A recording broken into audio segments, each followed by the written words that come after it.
கர்த்தருடைய பரிசுத்த நாமத்திற்கு ஸ்தோத்திரம். தாவீது ராஜா தேவனை மிகவும் நேசித்தவர். அவர் தம்முடைய முழு இருதயத்துடனும் முழு ஆத்துமாவுடனும் தேவனை தொழுது கொண்டார். தாவீது ராஜா தனது சங்கீதங்களாலும் துதிகளினாலும் தேவனை மகிமைப்படுத்தினார். அவர் எல்லா சமயங்களிலும் தேவனை மட்டுமே நோக்கி பார்த்தார், கூப்பிட்டார். தேவனின் எண்ணங்களை அறிவதிலும் தேவனுக்கு கீழ்ப்படிவதிலும் அவர் எப்போதும் ஆர்வமாக இருந்தார். தேவனின் இருதயத்திற்கு ஏற்ற மனிதனாக எண்ணப்பட்டார். இந்த காணொளியில் தாவீது ராஜா எழுதிய சங்கீதம் 1 அதிகாரம் முதல் 5 அதிகாரம் வரை கேட்போம். கர்த்தரையே தொழுது கொள்வோம். ஆமேன்.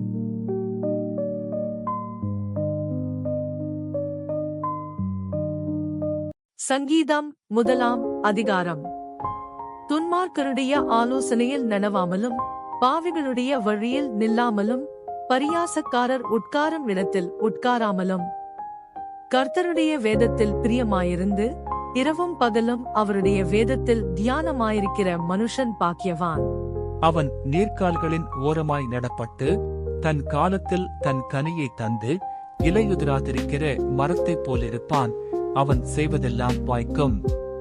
துன்மார்க்கரோ அப்படியிராமல் காற்று பறக்கடிக்கும் பதரை போல் இருக்கிறார்கள்.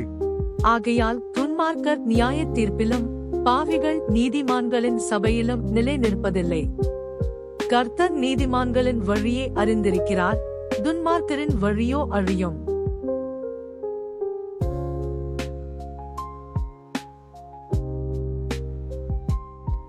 சங்கீதம் 2 அதிகாரம். ஜாதிகள் கொந்தளித்து ஜனங்கள் விருதா காரியத்தை சிந்திப்பானே. கர்த்தருக்கு விரோதமாகவும் அவர் அபிஷேகம் பண்ணினவருக்கு விரோதமாகவும் பூமியின் ராஜாக்கள் எழும்பி நின்று அதிகாரிகள் ஏகமாய் ஆலோசனை பண்ணி அவர்கள் கத்திகளை அறுத்து அவர்கள் கயிறுகளை நம்மை விட்டு எரிந்து போடுவோம் என்கிறார்கள். பரலோகத்தில் வீற்றிருக்கிறவர் நகைப்பார், ஆண்டவர் அவர்களை இகழுவார். அப்பொழுது அவர் தமது கோபத்திலே அவர்களோடே பேசி தமது உக்கிரத்திலே அவர்களை கலங்க பண்ணுவார். நான் என்னுடைய பரிசுத்த பர்வதமாகிய சியோன் மீதில் என்னுடைய ராஜாவை அபிஷேகம் பண்ணி வைத்தேன் என்றார். தீர்மானத்தின் விவரம் சொல்லுவேன். கர்த்தர் என்னை நோக்கி, நீர் என்னுடைய குமாரன் என்று நான் உம்மை ஜனிப்பித்தேன். என்னை கேளும், அப்பொழுது ஜாதிகளை உமக்கு சுதந்திரமாகவும் பூமியின் எல்லைகளை உமக்கு சொந்தமாகவும் கொடுப்பேன். இருப்புக்கோலால் அவர்களை நொறுக்கி குயக்கலத்தைப் போல் அவர்களை உடைத்து போடுவீர் என்று சொன்னார். இப்போதும் ராஜாக்களே உணர்வடையுங்கள், பூமியின் நியாயாதிபதிகளே எச்சரிக்கையாயிருங்கள். பயத்துடனே கர்த்தரை சேவியுங்கள், நடுக்கத்துடனே களிகூறுங்கள். குமாரன் கோபம் கொள்ளாமலும் நீங்கள் வழியிலே அழியாமலும் இருக்கும்படிக்கு அவரை முத்தஞ்செய்யுங்கள். கொஞ்ச காலத்திலே அவருடைய கோபம் பற்றி எரியும்.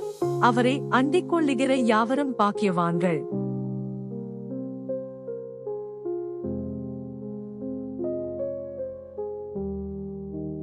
சங்கீதம் 3 அதிகாரம்.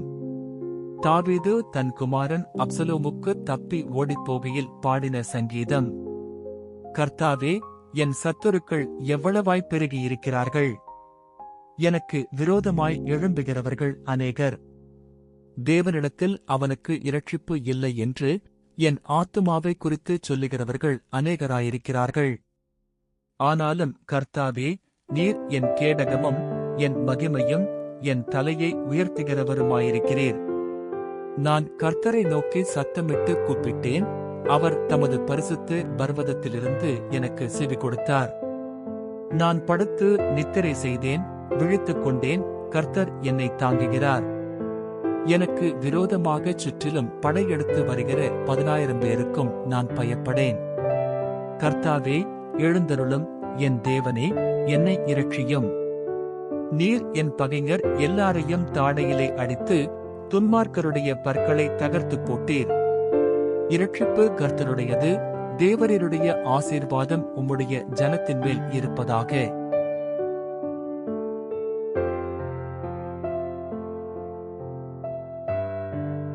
சங்கீதம் 4ஆம் அதிகாரம். நெகினோத் என்னும் வாத்தியத்தில் வாசிக்க இராகத் தலைவனுக்கு ஒப்புவிக்கப்பட்ட தாவீதின் சங்கீதம். என் நீதியின் தேவனே, நான் கூப்பிடுகையில் எனக்கு செவிகொடும். நெருக்கத்தில் இருந்த எனக்கு விசாலம் உண்டாக்கினீர். எனக்கு இறங்கி என் விண்ணப்பத்தை கேட்டருளும். மனுபுத்திரரே, எதுவரைக்கும் என் மகிமையை அவமானப்படுத்தி வீணானதை விரும்பி பொய்யை நாடுவீர்கள்? பக்தியுள்ளவனை கர்த்தர் தமக்காக தெரிந்து கொண்டாரென்று அறியுங்கள். நான் கர்த்தரை நோக்கி கூப்பிடுகையில் அவர் கேட்பார். நீங்கள் கோபம் கொண்டாலும் பாவம் செய்யாதிருங்கள். உங்கள் படுக்கையிலே உங்கள் இருதயத்தில் பேசிக்கொண்டு அமர்ந்திருங்கள். நீதியின் பலிகளைச் செலுத்தி கர்த்தர் மேல் நம்பிக்கையாயிருங்கள். எங்களுக்கு நன்மை காண்பிப்பவன் யார் என்று சொல்லுகிறவர்கள் அநேகர். கர்த்தாவே, உம்முடைய முகத்தின் ஒளியே எங்கள் மேல் பிரகாசிக்க பண்ணம். அவர்களுக்கு தானியமும் திராட்சரசமும் பெருகியிருக்கிற காலத்தின் சந்தோஷத்தை பார்க்கிலும் அதிக சந்தோஷத்தை என் இருதயத்தில் தந்தீர். சமாதானத்தோடே படுத்துக்கொண்டு நித்திரை செய்வேன். கர்த்தாவே, நீர் ஒருவரே என்னை சுகமாய் தங்க பண்ணுகிறீர்.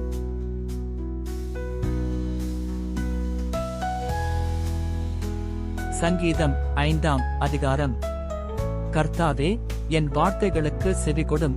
என் தியானத்தை கவனியும். நான் உம்மிடத்தில் விண்ணப்பம் பண்ணுவேன்.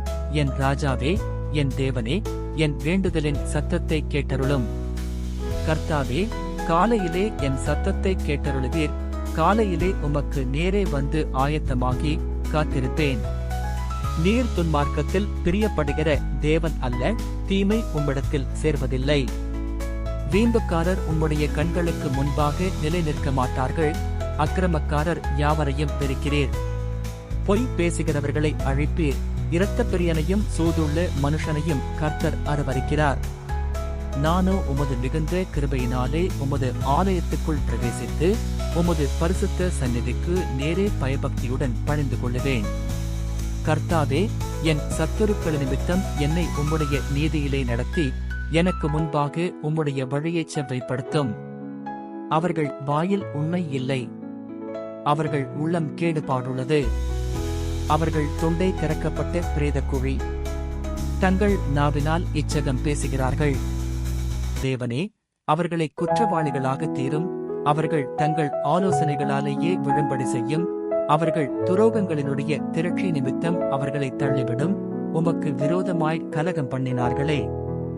உம்மை நம்புகிறவர்கள் யாவரும் சந்தோஷித்து எந்நாளும் கெம்பீரிப்பார்களாக. நீர் அவர்களை காப்பாற்றுவீர். உம்முடைய நாமத்தை நேசிக்கிறவர்கள் உம்மில் களிகூறுவார்களாக. கர்த்தாவே, நீர் நீதிமானை ஆசீர்வதித்து காருணியம் என்னும் கேடகத்தினால் அவனை சூழ்ந்து கொள்வீர்.